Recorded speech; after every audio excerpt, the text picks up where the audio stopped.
Greetings, ladies and gentlemen. So, we just got the full announcement, or the full release of the Armory Deck Arachne Slipped the Cracks deck list. And I kind of want to go through it. And I want to cover a couple upgrades you can make. Because as expensive as Assassin is, there are some upgrades you can make for pretty cheap. And then I'm going to go over some other cards that if you play Slippy and you're like, man, I love this hero, I want to go all in. I want to play him to the best of their abilities. Some other cards you can get with them.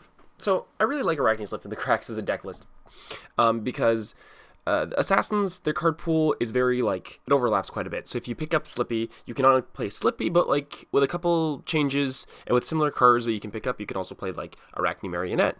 You could probably also swap into, Azuri if you really, really wanted to, right? Assassin's card pool overlaps quite a bit.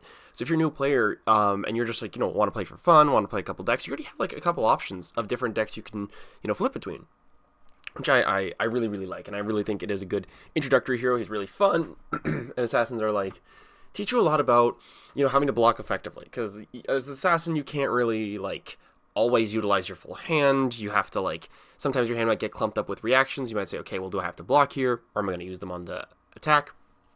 A lot of decisions you have to make, at least in my experience, playing Assassin, that, it really helps new players learn and really get into the feel of it. Also, it's really fun to disrupt your opponent.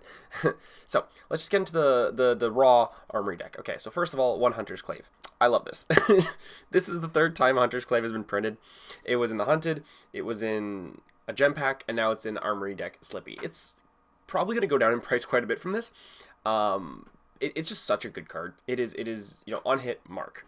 It doesn't sound like a lot, but given how much Mark opens up, it's very, very strong. So I'm glad they reprinted it at how expensive it was. Inverter's Night Cowl. It's one block, Battle War, and Majestic, and you can action destroy this until the end of the turn. Whenever you play an attack action with Stealth, gain one resource, go again. I'm very iffy on this card. Some parts of me says, no, this card's good, I really like it. But some parts of me is you're probably going to gain one, maybe two resources if you're lucky off of this, which I don't know how I feel about that. Given how much of Slippy is zero costs, I think in an actual think fully built Slippy deck, I don't see it being that great. I do think it could have a pretty decent place in the Armory deck. I could see it having use. I think it's, rather than a combo piece, this feels like more of a late game, really extending your blues kind of cards. So for example, let's say it's late game and you're oh, I only have, I don't know, a Reaper's Call and Infect, right? You can go send the Infect off of Arachne, give it go again, and then break Inverter's Night Cowl to go Dagger. That's 2 points of 2 dagger swings off one card. Not terrible. I don't hate that. I could definitely see that being decent. Or let's say you have Infect and you have a Spike with Blood Rot, cost 1. You can go Night Cowl, Infect, Blood Rot kind of thing. It does make it a little bit more face up, oh, I probably have some sort of reaction, but it could also be oh, I'm just gonna swing my Claves or my Bite. So it can put your opponent definitely in those awkward situations. Absolutely. So I think it is definitely good as a replacement. I don't think I'm gonna see it used in full tuned Arachne decks, but as a Majestic budget equipment, I think it's pretty good. Prey Spotters. It's a rare assassin equipment head with 1 battle worn attack reaction. Destroy this, mark target opposing hero. This is what I definitely feel is gonna get use in Arachne lists. Originally, there was Marker Predation was used in this kind of slot, which was basically the same stat line, 1 battle worn attack reaction helmet, but this one marks the opposing hero. So, on demand, you can just have something like Black Widow or Funnel Web just active, and your opponent always has to kind of play around it, plus any reactions they have in your hand. So I definitely see this being pretty good. The thing is, I wish you could play this in Mario. You can play it in Marionette, but Mask of Deceit is just so much. It's just so much better. But because this is in theory so good, it's breaking scales for Marionette. So as a budget, this could be a really good intro to Marionette, because if you're going Marionette, attack with Black Widow, then it's not only is it Mark, but it also gives a +1, which is another thing I like about this Armory deck, is it's very flexible with Marionette if you're a new player and you want to try different things. Definitely think it's really good in this Armory deck. Probably going to be used more in actual Slippy decks, depending on how they play out from here. But yeah, no, I definitely see it being pretty good. Rage Baiters. So the thing that's always bugged me about budget equipment is sometimes it doesn't always fit the flow of the deck itself cleanly. The thoughts I have are like the chest equipment in the Bolton deck. You know, to make your yellow cards cost 1 less. It's like, okay, well, that's fine, but like, Bolton like really does like to use red cards, and red cards are more efficient there. Or like the chess piece in Ira, where it's like, oh, if you hit with Edge of Autumn, gain a resource. It's like, well, you probably want to use that resource on Edge of Autumn, so that's a little bit awkward to use. This, I think, actually fits very cleanly into the strategy of Arachne Slip Through the Cracks. It's an attack reaction, cost 1, tap it, target attack with stealth gets when this hero hits a hero, mark them. So, you can attack with your dagger, then attack with a stealth attack, and you have 1 floating, so it naturally can just give that on-hit stealth. It fits smoothly into what you're probably already doing, which is, you know, pitching a blue, swinging your dagger, and then going with an attack reaction, or an attack action, sorry, with stealth, and then just tap it and give it. It feels like it fits a lot smoother. I could see it being used pretty nicely, pretty effectively, which I'm personally a fan of. I like when budget equipment feels like it fits a role naturally, and not like, oh, well, it could work here, so we put it in. This feels like it fits very naturally. Spider's Bite, you know, definitely a really good, pretty good substitute for Clave. You know, make it harder for your opponent to block. I'm into it. Stalker Steps, attack reaction, destroy this target attack with stealth gets go again, and Arcane Barrier 1. I like that. I really like the addition of Arcane Barrier in Assassins, or in Armory Decks, I should say, sorry, because not having them on other Armory Decks is like a little bit awkward. I know that you know, Null Rune is printed out the wazoo, and like it's probably everywhere, and LGS probably has it, but it's still nice to like have it, right? You know, this is basically a Snapdragon Scalers. I also do like this in Silver Age. You know, it's a rare Snapdragon Scalers for Assassins, basically. You know, I could definitely see this being used. Like, I'm thinking of this in Marionette for Stage. That's the deck I've been like tinkering around with. So yeah, like it's good. It's good. I think if you are a budget player playing Slippy, I would probably also think about citing in Snapdragon Scalers, but I think this like fits the pin really well. And I say citing in Snapdragon Scalers depending on how your deck like plays out, because I know there are assassin cards and other cards that like might be run like Lead the Witnesses and that sort of thing that aren't necessarily attacks with stealth. So if you start using like other attacks or other assassin attacks that don't necessarily have stealth, I can definitely see Snapdragon Scalers being an alternative to this. But I think, you know, for what it is, it's a very strong budget equipment with AB, which means like, you know, definitely always want to see that. All right, let's get in the main deck. Our Desire Body, very strong, you know, standard assassin cards. I'm not going to go over every assassin card that's standard. If it's standard card, I'm just going to quickly go by it. Creep, this one's interesting. It's a 0-cost stealth, 3 attack. The 0-cost 3 attack stealth card that says when this attacks, the next attack action you play with stealth, with the next attack action card with stealth you play this combat chain gets go again. Jesus Christ, I cannot read. Anyway, so yeah, basically the idea is you play this, get the go again off of Slippy's attack ability, play something else, and then play a third attack to really get that full value out of all your attacks when you don't draw a lot of reactions. I really like this. I think it allows it'll definitely allow Slippy to lead more into the stealth aspect of the deck rather than having reactions, because assassin reactions have the downside of they can be clunky and they can, you know, fill up your hand and be really like awkward to use. But with Creep, you can run more stealth attacks and then not have to worry about that. But your opponent still has to play around reactions because they don't know what you have. If you're a new player and you're watching this, the most important thing to remember with Assassins is they don't know what's in your hand. And when you remember that, it's like, oh, I play this Creep and I have 2 cards in my hand. Well, are these 2 cards like a reaction? Is this going to be like Spike with Blood or not? Like, you don't know. It puts them in these like awkward situations where they don't know what to do. Yeah, so I absolutely, I love this card. It's pretty interesting, and I can definitely see it. I at least see it being used in like Sage because it's a rare, but I definitely think this could be potentially a pretty good include in actual fully tuned just Arachni lists. Infect, just good rate card, 0 for 5. Infiltrate. I like that this was reprinted. It was printed in Outsiders, so it hasn't been printed in a while, so I really appreciate the Infiltrate reprint. It is definitely a really strong card. When this hits a hero, you may banish the top card of the deck, you may play it until the next turn. Just steal the opponent's card. Yeah, pretty good. Pretty decent.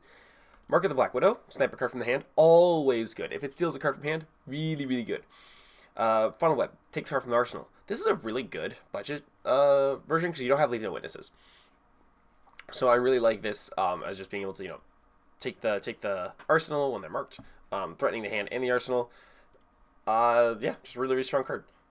Meat Madness is one of the newer ones. It's a 0 cost, 3 power, stealth attack. This is when it hits a hero, choose one at random. Choose a card in their hand, banish it. Choose a card in their arsenal, banish it. Banish top card of the deck.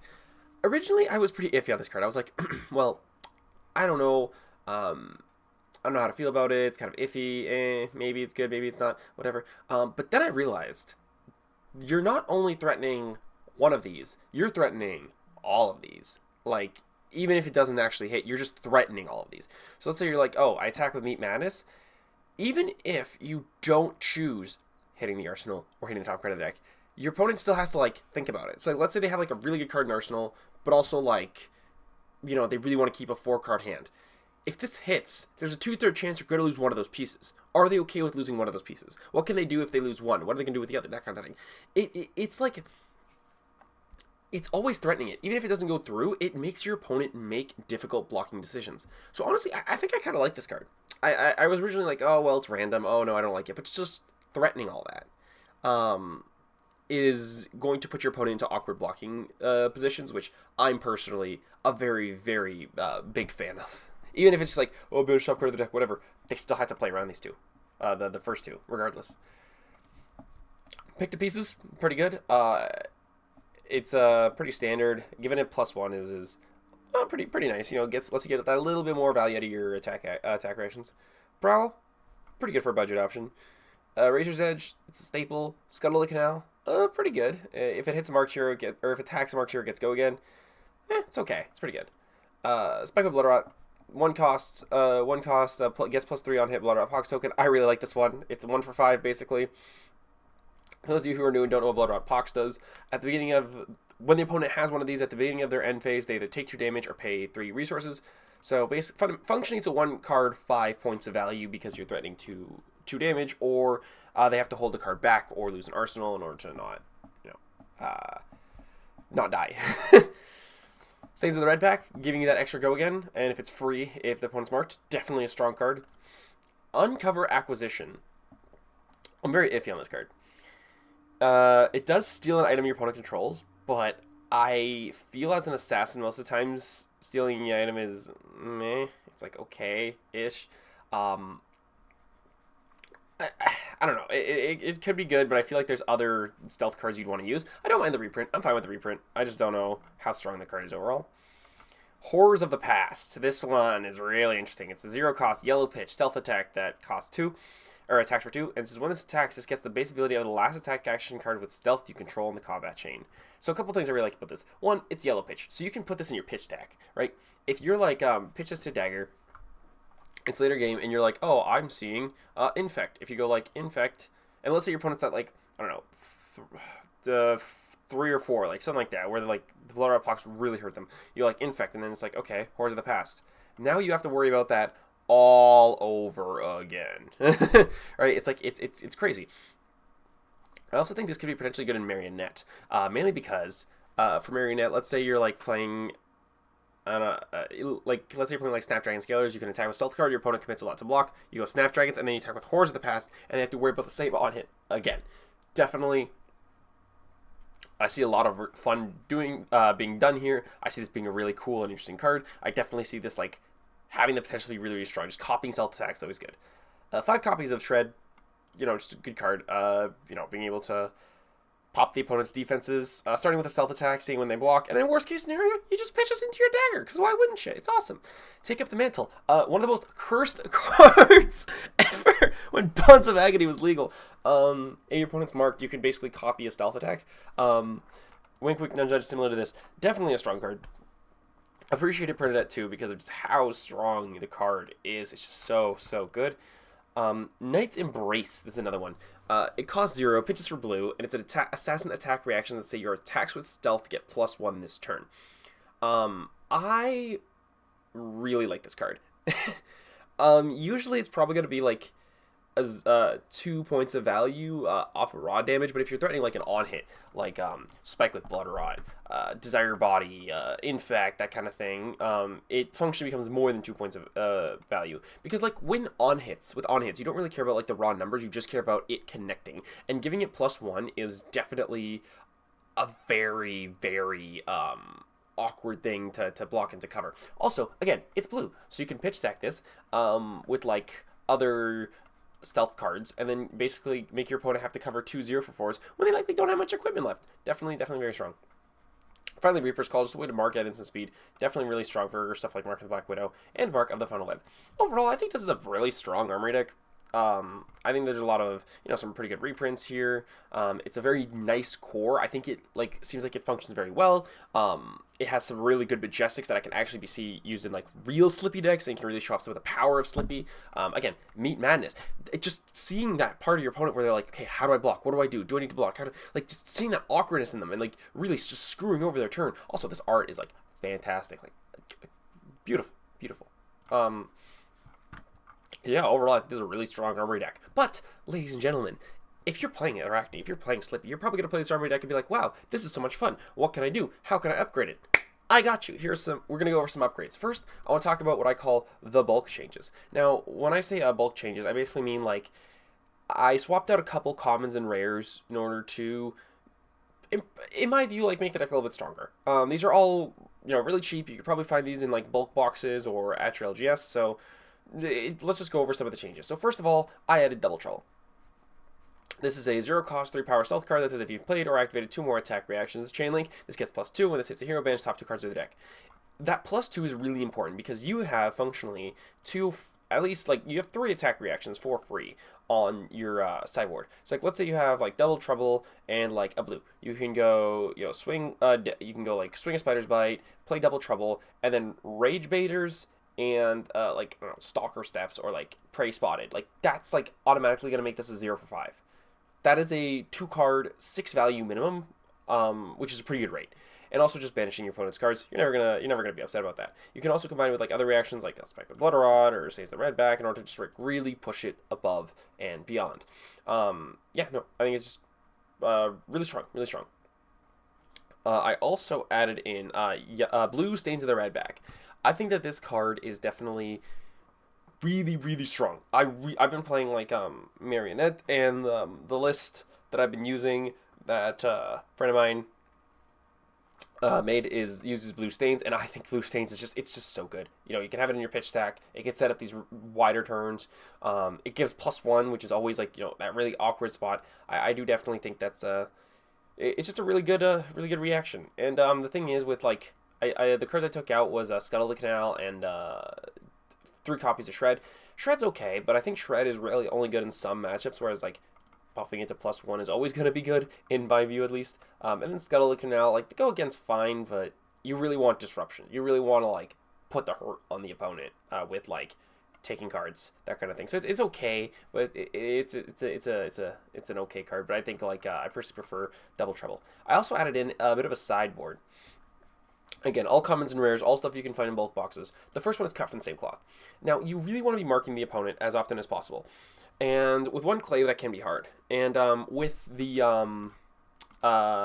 Spider's Bite being the only dagger, there's going to be some matchups where it's going to be hard to actually mark the opponent. This one helps in those kind of matchups. Decks like Warrior, decks like Assassin Mirrors, if your opponent reveals their hand, if there's an attack reaction there, you mark them.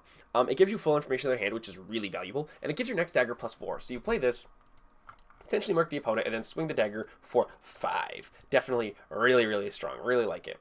And again, yeah, marking the opponent is really good. Layer of the Spider, this is for aggressive matchups like Syndra, like Ninja matchups. Marks them on defense, which is very strong. You really like that. Pick up the point. I put this in mainly for gravy, to be able to go an extra chain link wider, and also just to have an attack to clear an ally without having to use a stealth attack with an on hit you probably want to go to face. You can play pick up the point, attack into an ally, clear it, and then go to face. Definitely want to see that. Definitely really strong. Scar Tissue, this is for matchups where the opponent's probably going to be blocking a lot, be very defensive. I'm thinking I don't know, Verdance, Florian, that kind of thing. They're probably going to try to block out your daggers as much as possible. So if you throw, let's say Spider's Bite, and they throw a 3 block in front of it, this gives it +1 and on hit mark. As a Fang player, really good attack reaction. But if your opponent wants to block out your dagger, they're usually going to throw 3. This buffs us to 4. That one break point. How are they going to respond to that? That's definitely very important and very helpful. And again, a common. And then just 2 copies of Sink Below for some extra defensive power. just a sideboard to help you make more decisions. And again, you can find this in bulk boxes. Definitely recommend. Another card that I would recommend playing around with is Two Sides of the Blade. It costs 1, and you can target dagger attack gets +3, or target attack action card with stealth gets +3, and when this hits a hero, mark them. Another way of marking, which is really good, and it also is very versatile. The thing that I like, or the thing that I dislike about Assassins, is sometimes the reactions can be very clunky and awkward and not really like work super well. Like if you draw a hand that doesn't like function well or doesn't feel smooth, you just feel bad, right? You got to kind of unbrick your hand. This, because it works on daggers and attack actions, with stealth, you can like, basically do whatever, right? You can like use it wherever you need to. If it's in well, it's not clunky. So I would definitely play around with this if it's another card to think about. I just couldn't really find space to fit it into my version of the bulk list. But yeah, it's definitely a card I would play around with. All right, next we're going to get into the $50 upgrades. If you have $50 to spare, let's talk about some of the cards you can be adding here. So the first card I added was Flick Knives. Rage Baiters is good. Rage Baiters is definitely a good budget option, but Flick Knives. It is genuinely one of the first Assassin's equipment I would recommend picking up because it's just so good. It's attack ration. You can destroy a dagger and deal 1 damage to the opponent. The thing that I like over Rage Baiters is Rage Baiters just gives the on hit. This hits the opponent, to mark them. So it's a lot harder for them to stop because they need something like Calming Breeze or Shelter from the Storm or some kind of prevention effect in order to stop it, which not every deck always has. And the other important thing is this card got reprinted recently in Super Slam, so it's down to like $20. And your LGS probably has like a couple of them if they've opened cases. So probably a very easy, very standard pickup. But on adding that, it actually opens up the door to some other cards that we can throw in for the deck to like swap it around a little bit. And that is the cards of Orb Weaver, Spinneret, and Up Sticks and Run. So because we're destroying daggers, we're going to have an empty slot. Up Sticks and Run is a way of retrieving the daggers. You can pay 1 to re-equip the dagger and give your next dagger attack +4. And Orb Weaver Spinneret equips a Graphene Chalisara and gives your next attack with stealth +3. So first of all, what is a Graphene Chalisara? A Graphene Chalisara is a dagger. It costs 1. Attacks for 1, it has stealth, and when it attacks a marked hero, gets go again. But also, because it has stealth, Slippy looks at that and says, ooh, yum yum, I'm going to give it stealth because this is the first attack with stealth, not the first attack action with stealth. So, fantastic. It gives you more freedom in order of what to do. So not only you immediately get a Graphene Chalisara attack for it's for 4 basically, but it also works on any attack with stealth. So you can play Orb Weaver and give Infect +3, give Infiltrate +3, make Mark of the Black Widow a 0 for 4 if it's blue, or a 0 for 6 in red, or even Meat Madness, make this a 0 for 6. Very, very, very strong, and also puts your opponent so many more like difficult positions. Because 6 now it can go up to like 9. Now they got to consider so much more. Like there's a lot. It's really, really good. And then up 6 to just get back those claves. Because if you have a blue, you can go up 6, grab you can go up 6, retrieve, grab a clave, and then swing for 5, threatening to mark back. It's very, very strong. The next card that I grabbed was, or I'm recommending for the upgrade, is Tarantula Toxin. Now this is it's 0 cost. It's an attack reaction. It can give a dagger attack +3, or it can target card defending attack with stealth gets -3 this turn, or -3 defense this turn. Again, going back to what I said about Two Sides of the Blade, this is a very flexible card. You can use it on daggers. If you really want to push through a like Hunter's Clave or a Spider's Bite, you can give it +3. Generally, if you have this in your hand, like my thought process with the playstyle is like, oh, you can go, I'm gonna attack with a stealth attack, right? And then see what your opponent does. If your opponent's like, no blocks, take it, then you can say, okay, I'm gonna swing my dagger, so I still get some value out of it. Also, ladies and gentlemen, you'll probably notice that the keen-eyed of you players will notice it says choose one or both. Right? So then you go choose one or both. Okay, but what do you mean one or both? Stealth, dagger. You can functionally get 6 points of value if you attack with a Chalisara, or another card we're going to mention later, but definitely really strong.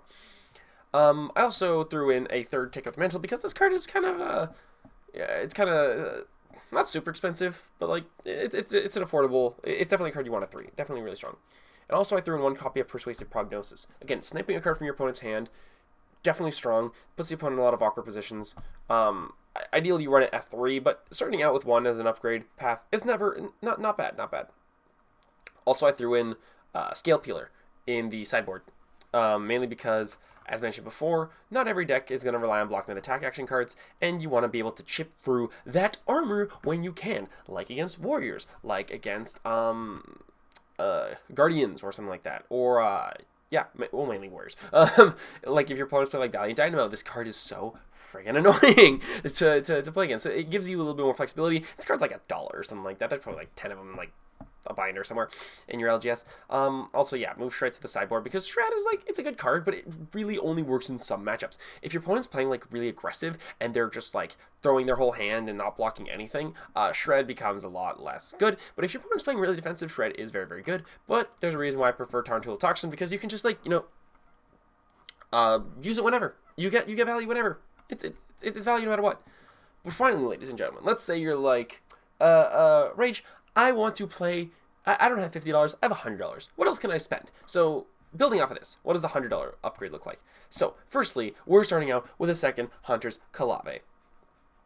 You know, you want to mark as often as possible. Second Hunter's Clave, definitely a very strong pickup. Next, we're going to add in our first copy of Codex of Frailty. Codex of Frailty is just so much value. It's still a bit pricey. I think it's like $30 a copy, but it's just so much value. It's very hard to deny running it. You know, just grabbing any card from your graveyard, putting it in your arsenal, and then swinging, definitely very, very strong. But it's why we also have Death Touch, because you're probably wondering, well, this is weird. Why didn't we put it before? Because what we can do is we can go Inverter's Night Cowl, send an attack with Stealth, gain a resource, activate Codex of Frailty, grab Death Touch for, you know, that's going to be minimum 6 value of raw damage, on top of any on-hits, on top of the opponent's discarding card, on top of having a Frailty, because Codex of Frailty says both you and your opponent grab a card from their arsenal, or from the graveyard, put in their arsenal, and you both discard a card, but you can also combine it with something like Mark of the Black Widow to snipe a card from their hand, or Meet Madness to potentially snipe a card from their hand, or their arsenal. Very strong card, very versatile, and very, very fun. I think, like, this is definitely going to give people the taste of full assassin power that they want to really go into the deck. Another card that I think is really strong, and it combines very well with the Flick Knives we purchased, Kiss of Death. Now this might not look like much. You might be looking at this, scratching your head like, oh, what is this? It's 0 cost, 3 stealth, 3 attack with stealth. When this hits a hero, they lose 1 life. What's important? Assassin, action, dagger, attack. So you play this with Slippy, give it go again, attack with anything else, and you can flick it. Flick it, and your opponent loses 2 life. Also, gains any on-hits that are attached to it. So let's say you go Kiss of Death, and then activate Spike with Blood Rod. The specific wording is target attack action with stealth gets +3, and when this hits a hero, create a Blood Rod Pox token. As in, that becomes part of their ability. So this stealth, in theory, the text box will also say, when this hits, give it Blood Rod Pox token. So, let's say, again, you go Inverter's Night Cowl, attack with Kiss of Death, activate Spike with Blood Rod, what shot? 6. Attack with something else. Flick Knives, give them a second Blood Rod Pox token. Very strong. Very degenerate. Very, very, very sick. So yeah, unfortunately, because assassins are so expensive, you know, that's really all we can do in terms of the fully expensive upgrades, but I think this is a really, at this point, this is turning out to be a pretty fun, functional, strong, Slippy deck. You know, pretty interesting. But let's say you are like, Rage, I'm really liking Slippy. What other cards should I buy? Well, first of all, if you really want to get into like a fully tuned, really strong Slippy list, there's better fab YouTubers to ask than myself. I don't play a lot of Assassin, I play some here and there. But if you really want to, you know, play Slippy and you want to pick up some cards you're not sure what to pick up, here are some other cards I would recommend looking into getting. First of all, Black Tech Whispers. It blocks 1 with Battle Worn, and you can give something go again on hit. That block 1 is definitely incredibly powerful. For those of you who are newer to Flesh and Blood, you might like to think, oh, block 1, that's not a big deal, whatever. Block 1 is actually super, super important, because it lets you cover up breakpoints. You know, it's 1 extra life that your opponent might not have because they can't block with their Stalker Steps. So that's 1 point of block value that you're gaining. Blood Splatter Vest. This card's pretty expensive, but whenever a dagger hits, you can put a stain counter on it to gain a resource. if you're playing a faster matchup, combining this with Flick Knives, you can go Flick Knives, gain a resource attack. It lets you spread out the resources you're getting instead of Inverter's Night Cowl, which is all on turn. But in slower matchups, you can also use Fey and Spring Tunic. Every turn, it gains energy counter, and remove 3 counters to gain a resource. It is basically passively just gaining resource every 3 turns. And in slower matchups where the game's going to go on longer, definitely a valued choice. Mask of Deceit is another thing that I've seen in some Arachne decks, but this is a matter of personal preference. It lets you transform into an Agent of Chaos if your opponent is marked. Now, you might be wondering, what is an Agent of Chaos? Agent of Chaos are these demi-heroes that you can transform into. Right? They go on top of your hero, and you turn into it until the end of the turn. So, like Black Widow, you can discard an Assassin card, target attack with stealth, gets on hit, banish a card from the opponent's hand. Funnel Web is Arsenal. This makes a Chalsara.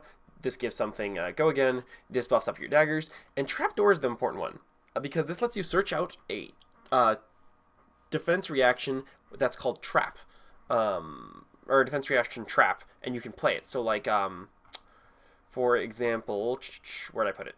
Yes, okay, so Lair of the Spider. It's an Assassin Ninja Defense Reaction Trap. It's a Trap subtype. So you can use Trapdoor, search the trap, and then play it, and you functionally get 5 block value off of your helmet, but it also lets you copy other assassins or other agents of chaos if you want. But also what's important is it stops the base ability of your assassin. So let's say your opponent's playing against Marionette, and you're like, well, I don't want them to get free Go Again for this turn. I really want to stifle some of the damage. So I'm going to go Mask of Deceit, transform into Trapdoor, who doesn't have Slippy's ability, so you're stopping their turn and stifling them on demand. So they need to always be playing around this until you block with it. Definitely very strong pick. I also put in the Widow AB set. It's just a really strong Arcane Barrier set with Spell Void. Definitely encourage picking it up. It's not a super pricey set, but it's good to have. And let's get into some of the really expensive options. Command and Conquer, definitely a strong card. Costs 2, but off of blue, you can go pitch into a dagger, and then play Codex of Frailty, grab the Command and Conquer, attack with it, off of like a Tunic counter or something like that. Or you can just go Dagger, Tunic, CNC, definitely a good feeling. Just a Nick. This one depends on your build. I've seen some Slippies run it at 3, some Slippies run it at 1, some Slippies not run it at all, but it works with attacks with 1 or less base. So it depends on like how many Prognosis do you have, how many blue 1 attack stealth cards do you have. If you're running a more red line, higher attack stealth list, this might not be a card for that list. I know personally, I don't really see this played in a lot of like Marionettes because they don't have a lot of those 1 cost or 1 power stealth attacks anymore because of like Bonds of Agony being gone.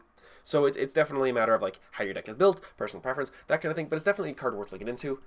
Leave No Witnesses. This is the de facto main choice to combo with Codex of Frailty because it costs 0 and comes in for 4 and threatens the arsenal. So you go Codex, Leave No Witnesses, attack. Your opponent, likely if they don't have an arsenal, they have to discard a card at least now, and they have to discard 1 card at least, and now you're threatening their arsenal again, so now they have to block more in order to not lose more value. It's definitely a very good card, and it's probably the Codex plus Leave No Witnesses is probably the strongest 1 card play in the game. Pain in the Backside, it's a 0 cost, 3 power, it gets Go Again, and you can deal 1 damage to the opponent with the target dagger you control if it hits. So you can attack with this, and then if you have, Hunter's Kalave, you could poke with the Kalave and then mark them by just playing a 0 for 3 Go Again. It also lets you extend those combat chains a little bit wider and get you value almost all the time. Savor Bloodshed. Next dagger attack gets +4, and the next time you hit a marked dagger or marked hero with a dagger, you draw a card. Very, very strong, very, very powerful, lets you really explode with value. If you're like, oh, okay, I'm going to go Savor Bloodshed, Hunter's Clave, flick that bad boy, if your opponent's already marked, you just draw off the Flick Knives. Free draw. Insane value. 0 card, 7 value. Nuts. And then we also mentioned Codex of Frailty, grabbing a card from the graveyard, and forcing your opponent to just grab a card from the graveyard. We also mentioned another card I want to mention is Codex of Inertia. I haven't seen a lot of Slippy lists use this. It's more in Marionette lists, but I think it's still a good card worth mentioning. Codex of Inertia is the opponent puts a top card, or both players put the top card of the deck in their arsenal, and your opponent gets an inertia token, meaning they lose everything in their hand. Arsenal goes to the bottom of the deck at the end of their turn, so it's very user to lose it, and you get a ponder token. This is good against very defensive decks because your opponent also has to discard a card. They at random get something from the top of the deck, so they have to either hope they literally have to hope it's a defense reaction, or they're losing defensive value. definitely good against those Verdants, against those Florians, that kind of thing. They're just going to try to block you out. It definitely helps there. But I haven't really seen many Slippies play around with this. I definitely think it's a card that, like, you know, they still need to play around with, but it's a card worth thinking about, and it's also not too expensive. Plague Hive, I really only put this in because, like, I've seen some Assassins use it, but this is very much a kind of, if you have it, you can use it. If you don't worry about it. It's not that big of a deal. It just makes an inertia for your Blower Pox token at random when it's pitched. So it's fine. It's not great. It's not like you need to buy this if you play Assassin. I don't even have this card and I play Assassin sometimes, so don't even worry about it. Concealed Blade is another one I've seen played in Slippy lists. Blue block 3 and target assassin or ninja attack gets +1, and when this hits, equip a dagger from your inventory. Again, combining with flick knives, destroy the clave, and then if you have a third clave in the inventory, it just like re-equips it, which is really good. Again, it's a blue pitch as well, so having a reaction that can just poke that 1 extra point of damage in the late game is definitely really good. Again, depends on preference, depends on how the builds are, depends on how the builds look, that kind of thing, but we'll see. And finally, Persuasive Prognosis, 2 more. We've talked about that. But yeah. So that is the Armory Deck Slippy and some upgrades for it. What do you guys think? Do you guys like this Armory Deck? Do you guys hate this Armory Deck? Right? And if so, how dare you? No, I'm kidding. What do you think of this Armory Deck? Do you like it? Do you dislike it? Is there other cards you wish that were reprinted? Is there other budget upgrades? Like if you're like a really good Slippy player and you're like, ooh, Rage, you forgot this one card, Stealth of Bonds of Ancestor Agony or whatever. Put it in the comment section below. I'm guaranteeing a lot of new players are probably watching this video to try to get upgrades for their decks. So definitely post it in the comment section below. Spread the love, spread the knowledge, you know, that kind of thing. But yeah, I hope you guys enjoyed this video. Leave a like, leave a comment in the comment section down below, and subscribe to the channel. We are getting very close to 500 subscribers, and I appreciate getting close to that milestone because that's a very important milestone for me. I don't know why, it just is. It just feels like a nice number. 500 feels like a nice number. Anyway, thank you guys very much for watching. Bye.